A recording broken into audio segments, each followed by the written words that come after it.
ఇప్పుడు పెట్టు, ఇప్పుడు వస్తుంది అన్నట్టు. రాజమండ్రి కరుణశ్రీ హాస్పిటల్ మామిడి మొక్క పట్లు ఇచ్చిందండి. అయితే 2 సంవత్సరాల మొక్క. ఈ మొక్కకి మరిడి శ్రీనివాసరావు అనే ఆయన 5 రకాలు అంట్లు కట్టారు. ఒకే మొక్కకి 5 రకాలు 5 వెరైటీ కాయలు కాయాలని మా కోరిక అనమాట. ఎప్పటి నుంచో నా కోరిక ఈరోజు మరిడి శ్రీనివాసరావు ద్వారా తీరింది. చాలా సంతోషంగా ఉంది. అడ్రస్ చెప్పారు సార్?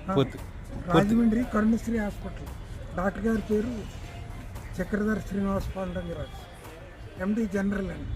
లోపల ఉన్నారు డాక్టర్ గారు అండ్ ఫాదర్ నాయుడు. ఇదంతా మరిడి శ్రీనివాసరావు శ్రద్ధగా